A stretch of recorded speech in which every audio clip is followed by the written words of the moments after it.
Greetings, Eric Brown, MOBO-Media, MOBO-Media. Hey, I thought I'd give a shout out to the U.S. Army, man. It is the 250th anniversary of the U.S. Army. They started June 14th, 1775, man, 1775. We got a big parade going on this weekend to celebrate the Army's 250th anniversary, and they should be proud. The Army is an organization that, I know all too well. I'm an Air Force veteran, but I've worked very closely with the Army for a number of years. And I can tell you the Army is, they're good at what they do. And I've seen some of the best leaders in the Army, We had oftentimes joint trainings with the Army, and we also had, joint exercises with the Army, the Air Force and the Army. In fact, the Air Force used to actually be a part of the Army. It used to be the Army Air Corps. So the Air Force actually separated September 18, 1947, to make themselves, a separate service. Back then, the government felt the need to have a separate service to control our skies and the air, hence air power, with us. And so the Army, like I said, they have a right to celebrate, work with a lot of good folks in the Army over the years. Been deployed with the Army quite a few times. More so than a lot of people know, because I don't let on about a lot of the deployments, but there have been a lot of deployments. And oftentimes the Army was embedded with us. Just off the top of my head, I can remember being in Somalia. Anybody remember the movie Black Hawk Down? So I was there with the Army during that whole mess. And some of the folks that I actually worked directly with were there when the actual helicopters went down. I actually left right before that happened. I requested to get out of there, man, because I had just come off another deployment in the Middle East. And I was like, when they had me in Somalia, the reason was just, it didn't make sense to me. They sent me over with one piece of equipment because no one else knew how to work this piece of equipment. I'm like, man, you got to be kidding me, man. So when I got to Somalia, after I stayed for a while, I got a hold of a colonel, ranking guy in the military. Explained the situation to him. I had just come off back-to-back deployments, and he was a really good man. And so he sent me back home to the States with the Army, with a contingent of Army folks. But because I was Air Force, they put me on what's called flying orders, aircrew orders. And so wherever the folks flying the airplane went, I went, because I was an Air Force guy. And, even being in the midst of Somalia, I can remember the Army being embedded there with us. I can remember, man, day in and day in and day out, all you hear was gunshots in Somalia. Because the Somalis would try to take pot shots at us. We were on the airfield, being Air Force. Our job was to control the airfield. But the Somalis would take pot shots at us because there was a housing area on one side of the airfield with all these old rundown buildings and stuff, and shot up and everything. And it'd be the Army that go up and get them, man. Anytime some shots rang out, we would just point to the direction, man, where it was coming from. And the Army guys went over and handled business, man. You know what I'm saying? So salutes out to the Army. You folks have something to celebrate. You should be thankful and grateful and proud to wear that uniform. And so hold your chest out high and hold your head up high when you march down those roads of DC on Saturday. The U.S. Army has played a pivotal role throughout history in a lot of conflicts, whether it be, World War I, World War II, Korean War, Vietnam, Desert Storm, Iraq, Afghanistan.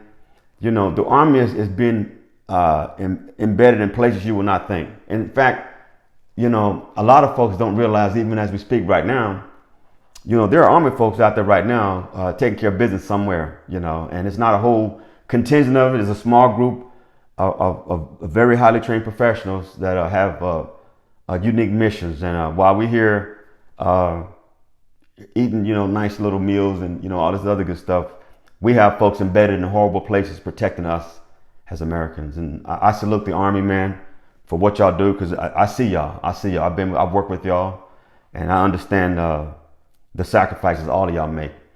I also used to be the former state director, Texas State Veteran Cemeteries, here in Austin, based in Austin.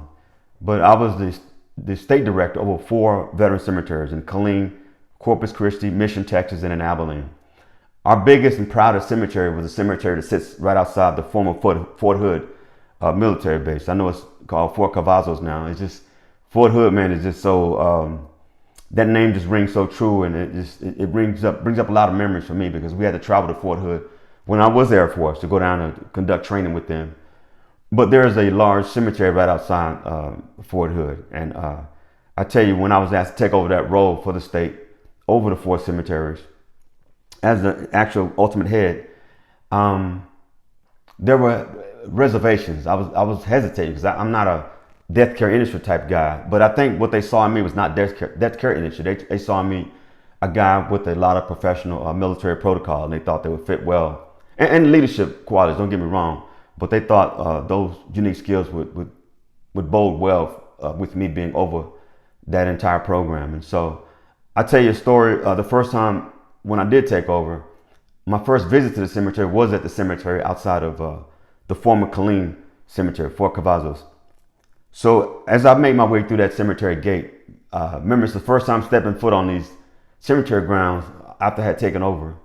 When I stepped through those gates, all my reservations went away. You know, that whole death care industry thing I thought about, I realized that's not what it was about at the cemeteries. It wasn't about death, it was about honor. It was about honor. And, you know, I won't get into it, but I will tell you, when I first took over, we had a lot of issues at that cemetery. And one of my first priorities was to get those cemeteries to a point where they would be, you know, premier resting places for our nation's finest. And I did a damn good job of making that happen. So I basically just flipped the script on the cemeteries there and just took it from, you know, just a little thing in a dark corner that everybody was scared of to something that the community came out to support and be very proud of. And so I'm proud of what I did for the Texas State Veteran Cemeteries. But the reason I bring that up is because that's when I really began to really understand the close-knit family-like environment of the Army. You know, each of our branches of services are different. We have different cultures: the Navy, the Marines, Army, Air Force, Coast Guard. You have it. We have different cultures. You know, the Air Force, obviously, you know, we we're the brunt end of jokes and things when it comes to who gets taken care of the best in terms of military services. Everybody knows that a lot of money is spent on Air Force folks, and we're staying in hotels while Army folks are in tents. It was more so back in the day, but I'll tell you now that has kind of changed. They've made the Air Force folks more combat ready. Trust me. When I got out in 2009, we had transformed big time from when I came in 1988. But at the cemetery, I found out how really close knit the Army family was, because at the burial ceremonies, the burials that took place out there, I call them ceremonies because they are. It's the nation's ceremony to say thank you for your service to those being laid to rest. But at these ceremonies, man, I would see how the Army folks would come out and they would really, truly honor their folks, man. I'm not saying the Air Force folks didn't do the other services, but there was something very unique about the way the Army honors its folks. And I will tell you, man, being in some of those services, one of the biggest things I remember about being at Killeen, you know, Fort Cavazos or Army services, was the intense amount of pain that I felt. The intense amount of pain. And you figure Killeen, man, that cemetery is sitting right outside of Killeen. A lot of those folks, you know, a lot of those folks died when they took the uniform off. Many of them died before they were able to take off the uniform. You know, and I had the unfortunate pleasure of knowing some of these folks, having some knowledge of some of these folks. And over the years, man, it was an honor to be among the Army folks there outside Killeen, Fort Cavazos, and really to learn the Army culture. You know, I even attended events like Memorial Day events where I would allow the Army to do their thing. I was the guy over the entire cemetery program, so everything had to come through me. But what I wanted to do with these cemeteries is to make damn sure the cemeteries represented the community. So Killeen, the Killeen Cemetery, it sat right outside of you know, the Killeen base there. So I wanted to make sure it had the feel of the Army, but at the same time, I had to raise the quality of standards across all cemeteries. All of them mimicked a certain standard, but at the same time, I allowed all of them to have a culture. You go to the cemetery in Corpus Christi, it has almost a Navy type feel about it. It has a Navy type feel about it, you know, because you got a lot of naval folks that were stationed in Corpus Christi, and oftentimes folks want to go back based on retiring there, or they have fond memories of the place, man. And then, you also have out in Abilene out there. Abilene has more of an Air Force field out there. It's got kind of an Air Force field because it's next to the Air Force base out there, close to the Air Force base. And so for me, when I go out there, I feel like it's an extension of an Air Force base. That's kind of what I feel like. And so I think I did a damn good job of making sure that the culture was maintained and sustained at these cemeteries from the branches of services that were nearby the cemetery. But the Army should be proud. They should be proud. I'm proud to say that I've worked so closely with the Army. I've shared good times with the Army and bad times with the Army. I've seen. I had the unfortunate pleasure of. I don't want to call it pleasure. Excuse me even saying that, but I've had the unfortunate. What do you call it? I had to be the unfortunate person to sit there in Africa. I was deployed to Africa, supporting some things that were going on in Somalia when Somalia was first kicking off. And I remember the first American killed in Somalia was a gentleman that was walking on, I think it was night patrol or something, and somebody took a pop shot at him and hit him. And obviously he died, and they had to get his body shipped back to the States. But, we were in Kenya, so Somalia was a hot spot, and Kenya was the place obviously the next location you would come to for gas or supplies or, for anything you need to prepare for a long haul back to the States. And so they had to bring the body through Kenya. And I never forget, man, when we were receiving the aircraft, which we controlled the airspace and the ramp. My little group of folks, we controlled the entire ramp. So the remains were on a C5, and I'll never forget when they told C5 was coming in. Oftentimes we'll sit out there and watch it as it comes in, man. And I'll never forget, I just had this deeply, deeply painful feeling as I saw that C5 coming in, knowing that it held the remains of the first U.S. service member killed in Somalia.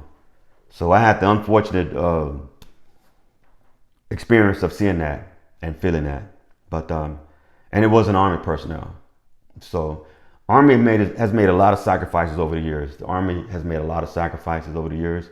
The Army has had their share of controversy. They had their share of controversy. You talk about the young lady killed at Killeen some years ago, Vanessa Guillen. That was a horrible, horrible tragedy. And they've had a number of other tragedies at Killeen, such as the Killeen shooting, which happened, unfortunately, right when I retired. When I was on my way back to the U.S. after I retired after 22 years of service, that took place. I was sitting in Hawaii, kind of unwinding, getting ready to get back to the U.S. and turn to civilian. And we get the news that this crazy ass maniac, Army major, I don't know, medical psychiatrist, I don't know what it was, but he went and killed quite a few Army folks that were getting ready to deploy. So that was heart-wrenching. It was heart-wrenching. So, I'll always continue to support all branches of service. But with this branch of service, the Army, with this weekend, all eyes are going to be on 250 years of honor, patriotism, dignity, and a willingness to die for something greater than yourselves. And so for that, I salute all those folks in Army uniforms. Thank you for your service. Congratulations on 250 years of being Army strong. And even though I'm Air Force, it takes a village. It takes a team. Before we would always jab at each other about the different roles of the different services because they were quite different back then. Air Force had a strict role of we're just Air Force. We're just planes that take off, and when planes take off, we go in the break room and play cards and wait for the plane to come back. Or go on break and take a nap. You know what I'm saying? And I know Army guys would hate that. Army generals that would come onto the base and Army leadership. But at some point during the Gulf War is when things changed. That's when things changed. And I'm going to tell you one of the biggest changes that happened, or the reasons for the change. It's funny, but it's a true story. So when the Gulf War was kicking off, something funny took place, man, that impacted the Air Force mission. It impacted the Air Force mission, and there were a lot of Army leaders just furious with this. And it's silly, but it's something that people don't really think about. So before the Gulf War, the Air Force is really, for lack of a better word, man, we did a real watered down version of Army training sometimes. You know what I'm saying? Because we still had that mindset of we're just flight line folks, and all we do is just launch aircraft, and that's it, and monitor aircraft and support aircraft. But when the Gulf War kicked off, one of the strategies for the Gulf War was joint forces. It was joint forces. That's what Norman Schwarzkopf That's what he was over. He was over those joint forces. And so he expected he had to have, all these branches of service come and be one unique fighting force for him at his will, in accordance to his strategy. But here's the problem. There was an Army general who had a lot of Army forces, a lot of Air Force folks, Navy, you name it. And for lack of a better words, the Army folks there didn't have many problems. You know what I'm saying? They were ready. They came ready to handle business. The Air Force folks there, keep in mind, that was the first time they had really experienced kind of a large-scale combat operation probably since the Vietnam War.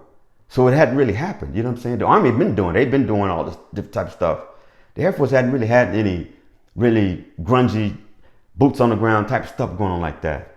So when the Air Force folks went over to Iraq, what was happening was a lot of them were getting injured. They were getting injured. And a lot of them were out of shape, out of breath. A lot of them were coming back with respiratory issues, heart issues, obesity, and all these injuries, muscle spasms. I'm not even shitting you. I'm not kidding you. The Air Force folks really were embarrassing. They were embarrassing. They were coming back in droves, man, coming back on waivers and all types of stuff.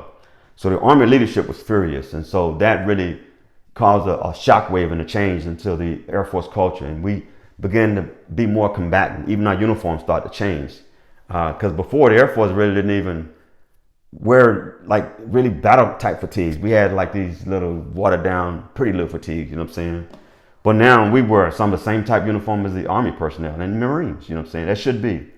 So I think the right decision was made, but it's funny that they went over to fight a war and they were not even prepared for it physically.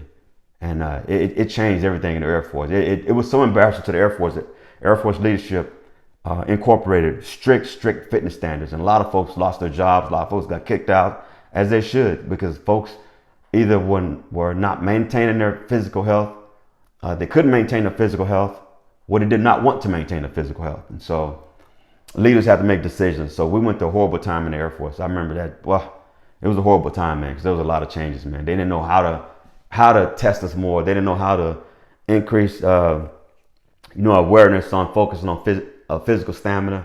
They didn't really know how to do this. And I think what ended up happening, they ended up borrowing some things from the Army and some of the other forces who were used to that type of stuff. Funny story, again, but real serious story. Again, U.S. Army, y'all should be proud. 250th anniversary, 250 years of being Army strong and making America proud. So thank y'all for y'all service. With that, this is Eric Brown, MOBO-Media. Please like this video. Please like this video. I love talking about good stories like this and good topics like this. There's a lot of negativity going on right now, and I don't like to venture into there. I just want to focus on facts. And I will say that in some of my videos, when I do talk fact, it also stirs up ill comments and all that type of stuff. And it's not the intent. And oftentimes I'm speaking my truth, and that's why I'll catch hell. And it's just like, I think you need to understand what's in the skin. But that's for another day. That story's for another day. With that, thank you, Army, 250 years. Hey, y'all celebrate with them on this Saturday, June 14th. Saturday, June 14th. The 250th anniversary of the U.S. Army. Y'all take care. Bye-bye.